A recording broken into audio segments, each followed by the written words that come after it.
Hey guys, welcome back to my channel. आज हम पढ़ेंगे कक्षा 6वीं महाराष्ट्र बोर्ड का इतिहास और नागरिक शास्त्र। उसका ये जो दूसरा लेसन है इतिहास के साधन, हम उसे पढ़ेंगे।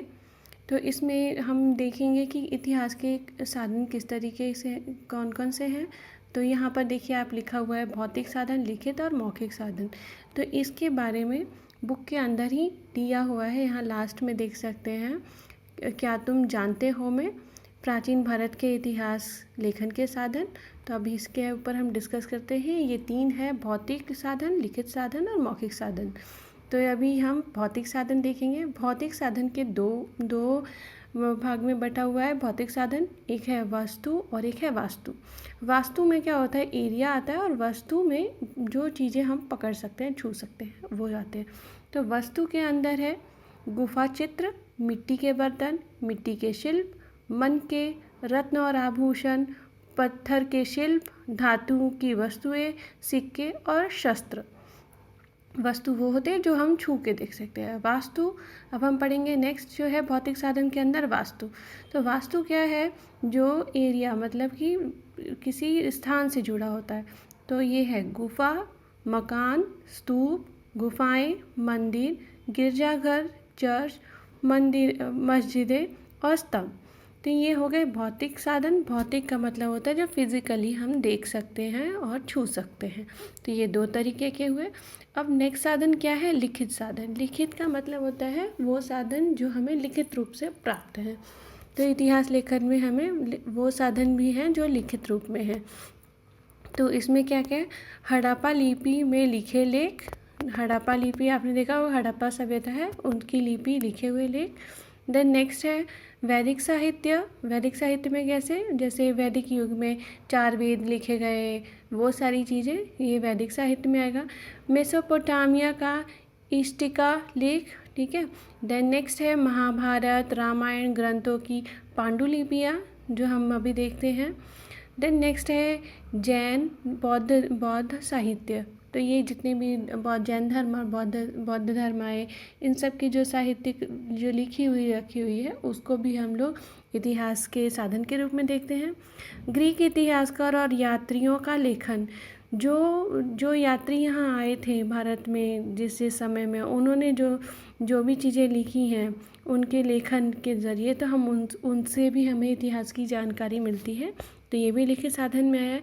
देन नेक्स्ट है चीनी यात्रियों द्वारा लिखित यात्रा वर्णन। तो जो चीनी यात्री आए थे उन्होंने क्या क्या लिखा भारत के बारे में, ये सारी चीज़ें भी हमें जानने को मिलती है। तो इससे भी हमें इतिहास का पता चलता है। देन नेक्स्ट है व्याकरण ग्रंथ, पौराणिक ग्रंथ और उकेरे गए लेख। उकेरे गए लेख वो होते हैं जैसे पत्थर उत्तर पे लिखा होगा ना, उकेर करके लिखा होता है, वो सारे लेख। तो ये सारे क्या है, लिखा हुआ है कहीं ना कहीं, इसलिए इसको लिखित साधन कहते हैं। तो इस तरह से 2 हो गए, एक हो गया भौतिक साधन और एक हो गया लिखित साधन। अब तीसरा कौन सा है, मौखिक। मौखिक का मतलब होता है जो बोल करके। तो यहाँ पे हम देखेंगे प्राचीन भारत की मौखिक परंपरा द्वारा संरक्षित वैदिक, बौद्ध और जैन साहित्य अब लिखित स्वरूप में उपलब्ध है। यद्यपि इन साहित्यों का रूपांतरण अब लिखित स्वरूप में हुआ है, फिर भी उनका पाठ करने की परंपरा अब भी जारी है। इतिहास के लेखन हेतु जब मौखिक साहित्य का उपयोग किया जाता है तब उसका समावेश मौखिक साधनों में होता है। मौखिक का मतलब होता है जो मुंह से बोला हुआ चीज़, जो बोलकर गायन गाया जाता है, लेख गाया जाता है, इससे भी है। और भी हेल्प ले सकते हैं, ये कक्षा 8वीं में भी एक लेसन है इतिहास के साधन, वहाँ पे भी ये दिया गया है। तो जैसे कि यहाँ पर आप देख सकते टेबल बना हुआ है लिखित साधन में। इसमें है समाचार पत्र आ सकते हैं, प्रचार पत्र आ सकते हैं, पत्रिकाएं आ सकती हैं, विदेशी व्यक्तियों का लेखन, फैक्ट्री रिकॉर्ड्स, आत्मचरित्र, समाचार पत्र, चरित्र और पुस्तकें। तो ये भी देख सकते हैं कि अगर आपको एग्ज़ाम आता है और इस तरीके का अगर आप फ्लो चार्ट बना के देते हैं तो आपको मार्क्स लेने में आसानी हो जाएगी। देन नेक्स्ट है मौखिक साधन। ये भी क्लास 8th की मैंने बुक से लिया हुआ है। यहाँ पे भी देख सकते हैं कि फ्लो चार्ट बना है मौखिक साधन का। वह है लोकगीत, जो मौखिक मतलब जो मुंह से गाया जाता है उसको बोलते हैं मौखिक, बोल करके। तो कौन सा होता है, लोकगीत हो गए, पोवाड़े हो गए, पोवाड़े का मतलब शौर्यगान भी होता है।